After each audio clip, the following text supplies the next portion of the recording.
Good evening, everybody. How you doing? It's Brian. I haven't made a video in a while because I've been trying to complete this move, which I will be in there Sunday night. That'll be the first night I'll be able to stay there. Karen's finally getting discharged on Monday morning. This was supposed to happen last week, about 10 days ago. However, when we woke up on the 3rd, the day we get Karen's Social Security check, it was missing $210. And immediately I knew why. They took $210 because that's what they used to take before Medicaid started paying Karen's Medicare premium. So the paperwork that we had put in to recertify our little amount of food stamps and our Medicaid got misplaced between the food stamp worker and the Medicaid worker. So the food stamps were fine.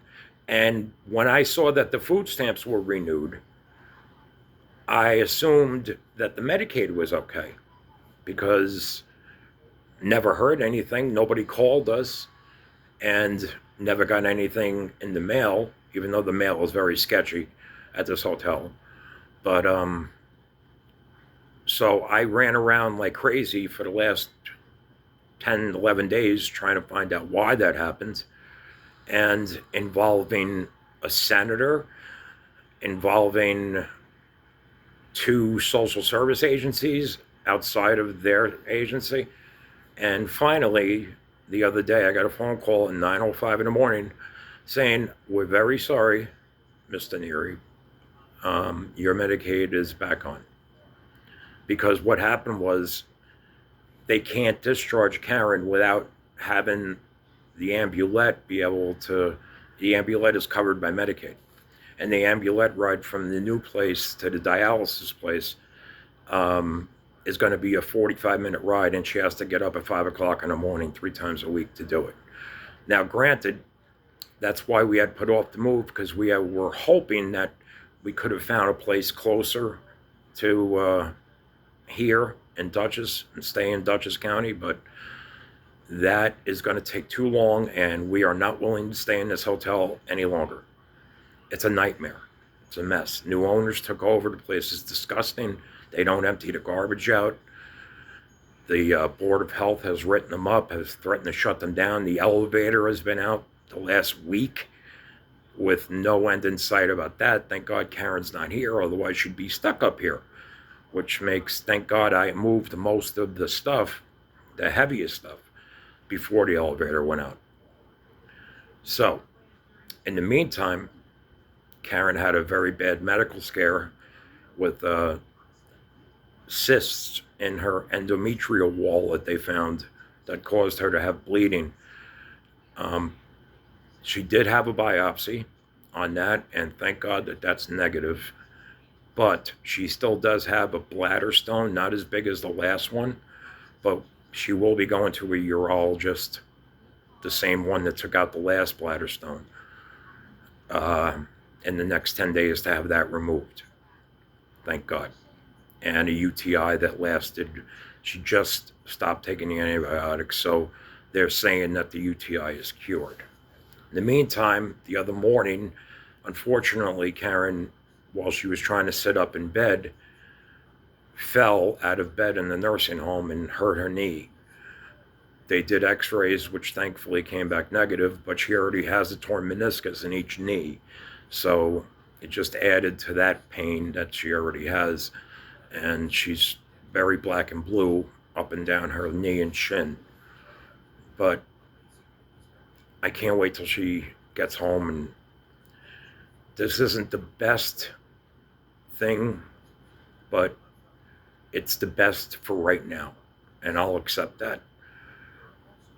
All we have to do is stay there and try to survive and tough it out for about 6 or 7 months, and hopefully we'll be transferred into Section 8, in which we'll be able to move back to Dutchess and get back closer to where we need to be. Having no car where we're going to be is going to be very difficult, but nothing can be more difficult than the way we've been living since we had to leave the house. Nothing could be more difficult than that. But the only thing I'm going to miss is the convenience of being able to walk over to Walmart when I need stuff. But I'll take that trade-off for having our own apartment and somewhat of a more peaceful existence with the riffraff that's, minus the riffraff that's in the hotel here.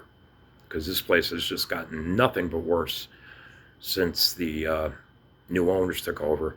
If you Google Studio 6 extended stay in Fishkill, New York on Merritt Boulevard, well, there's two locations. They're right up the street from each other. And if you look at the reviews, you'll see how badly people have been treated since March 20th when the new owners took over.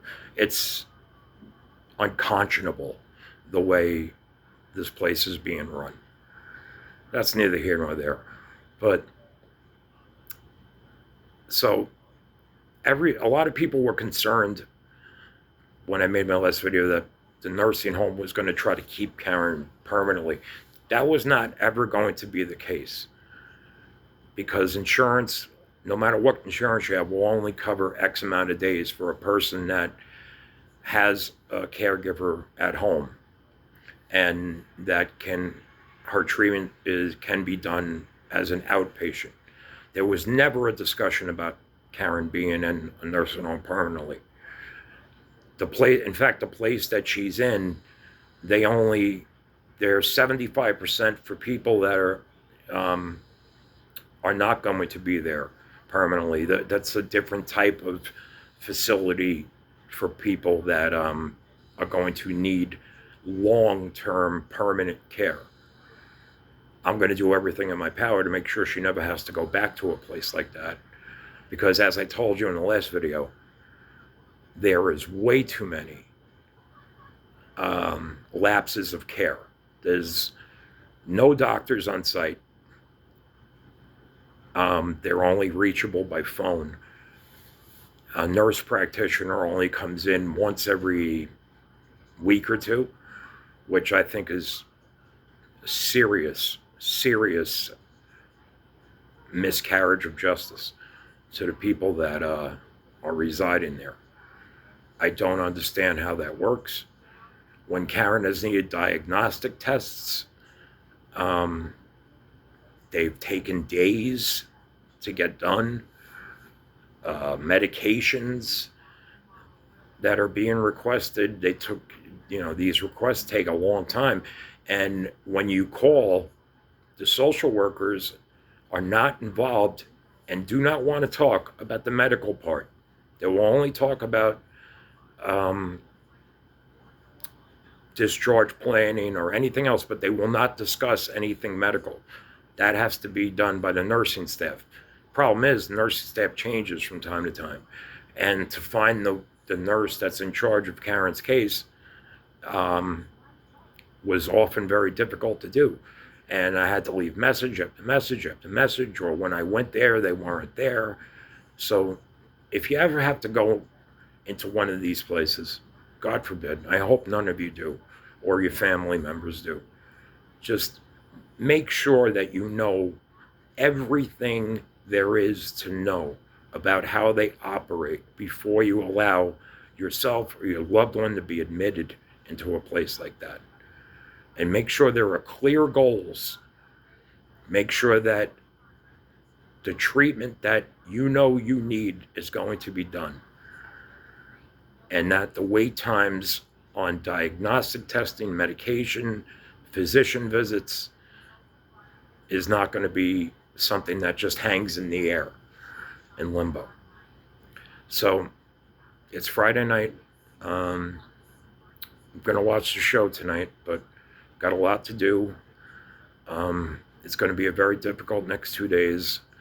I'm trying to still wrangle up some help because there's still a few things to be done that in order for me to be in the house by Sunday night, I'm having a bit of a difficult time, but I'm going to get it done somehow. I don't know how, but I will. I'm working on that right now. I want to thank you for all your prayers, support, and thoughts. This is definitely the last time you'll see me in this room. The next video I will be making will be from our new apartment, an hour away from here. So please, everybody, have a good weekend. Channel description, if you want to message me, talk to me, if I can offer you any advice or if you can help in any way. This is it. I'm going to get this done no matter what in the next 48, 72 hours. I cannot wait to take a picture of Karen and I together in the new house, because I've never had to go without being with her this long. And this new chapter is going to be difficult, but I'm going to make it work. And I'm going to make it as comfortable as I can for her, no matter what I have to do. Right now, it's not under the best circumstances that this is happening, but I will make it work. When my back's against the wall, I'm able to get a lot accomplished. And my OPL family, you guys are priceless, and you've gotten us through all this. So enjoy the show tonight. Enjoy the weekend. Be good to each other. Please be good to each other. And thinking about you all. And have a good night and a good weekend. Bye.